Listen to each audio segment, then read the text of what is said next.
Welcome back to Board Woodworking. I'm Derek, and today we're going to do something a little different. Today we're going to take a tour, but not of my shop. No, we're going to take a tour of my Christmas tree. So sit back and enjoy while I regale you with the story of my tree. So this story starts in 2005. That's the year that I bought my home. Now, one of the things that excited me most was that after years of living in small apartments and college dormitories, I was finally going to have enough room to put up a Christmas tree.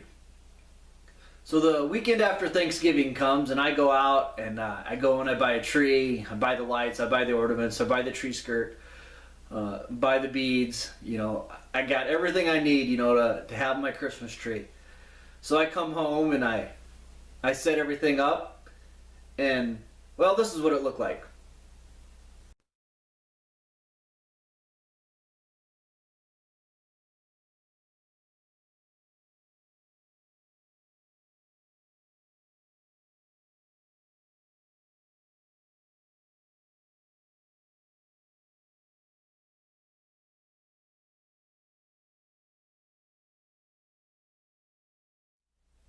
The tree looked fine, but it just didn't make me light up like the Christmas trees of my youth had. I couldn't put my finger on it, but something wasn't quite right with my tree. Fast forward the story, I go home to my mom and dad's for Christmas that year. And I walk in the front door and I walk into the living room and there's their Christmas tree. And I take one look at their Christmas tree and I just light up. And it's like, this is the joy that a Christmas tree should bring. So I go over and I examine this tree closer, and I'm looking this tree over and these ornaments are popping out. It's like, oh, there's the ornament that one of my aunts made for us, and oh, here's another ornament that another aunt made for us, and here's a couple ornaments that me and my brother we made in elementary school or Sunday school, and maybe here's an ornament that somebody gave us along the way somewhere.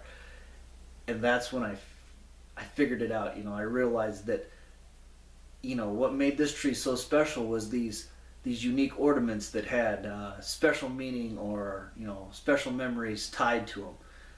My tree had none of that. The only memory tied to my tree was the day I went to the store and bought it. That was when I decided that I needed to make an ornament, or I needed to have these handmade unique ornaments on my tree. So I decided that after that I was gonna build one every year. So here's a closer look at some of the ornaments that I've built throughout the years. So here's the ornament from that first year. I technically did this a couple days after Christmas, but it still got to hang on the tree for a little while before I took it down. It's a candy cane I cut on my scroll saw and then hand painted. The next year, I decided I needed a set of candy canes. So I cut another one on my scroll saw.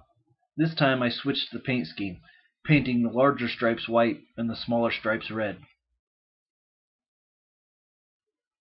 In 2007, I went with this scroll saw and Snowflake. It's painted light blue and has a glitter clear coat. People always assume that I started with a symmetrical pattern and just butchered it on this one. They'll say things like, "Oh, you've gotten a lot better on the scroll saw." Huh, I've gotten a lot better, huh? I didn't think I was that bad to begin with. Just like the candy canes, I decided I needed a set of snowflakes. I painted this one white, and I used a light blue to do some ghost lines and some highlights around the outside.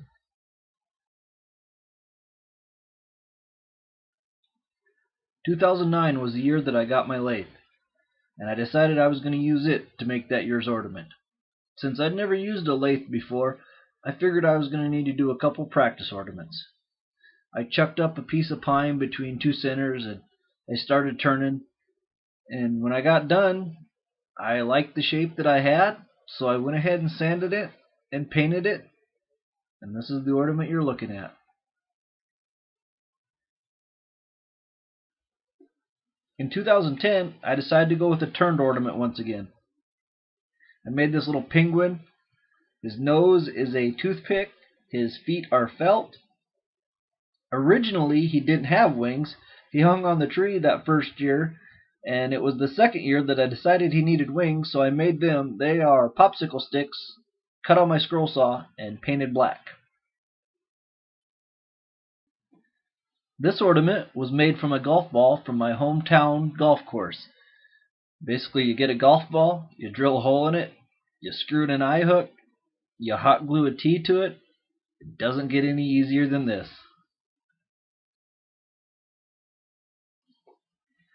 This is an ornament I designed and cut on my scroll saw using compound cuts. It almost didn't end up on the tree though. When it came off the scroll saw, I was so disappointed in it that I actually threw it away. The next day I actually fished it back out of the trash, sanded it, and finished it.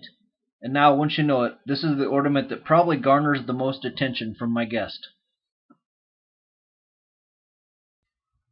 And here we have Christmas Cow. So, my grandfather was a farmer, my dad's a farmer, I was raised on a farm. Farming and animals have been a huge part of my life.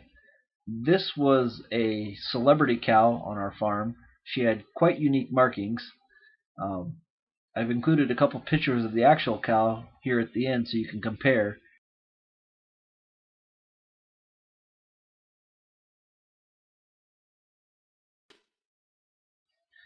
So that brings us up to 2014.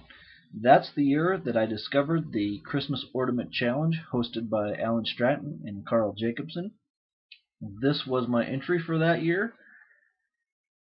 Coincidentally, this was also the first video I ever made for YouTube.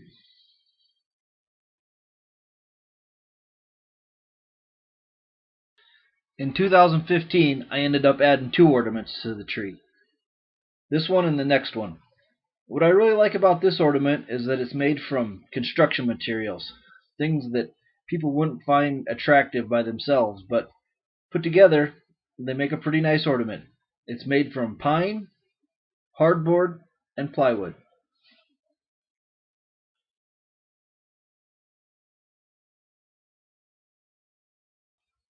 The second ornament for that year was this Gyro Ornament, which I entered into the Christmas Ornament Challenge.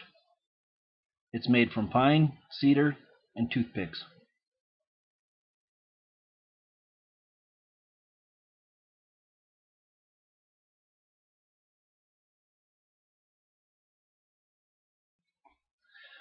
Although I made a lot of ornaments in 2016, none ended up on my tree. So we'll skip ahead to 2017. I had seen a video earlier this year detailing how to do a faux steel paint job. So when I cut this shape on my scroll saw, I remembered that video and thought they'd go good together. Here's the result.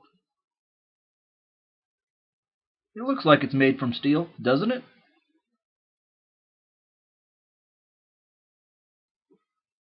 Well, if the steel one doesn't work for you, maybe this one will.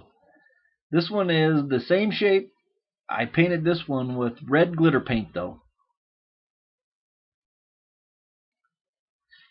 Here is another snowflake that I cut on my scroll saw. This one's painted white and has a glitter clear coat.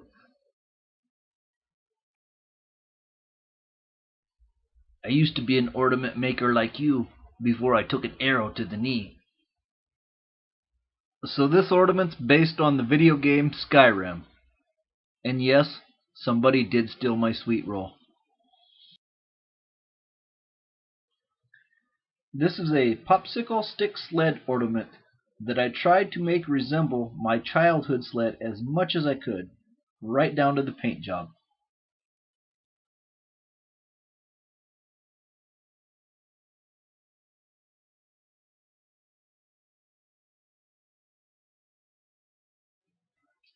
And finally, we have my entry into this year's Christmas Ornament Challenge. It's a birdcage ornament. It's made from oak, poplar, and cedar.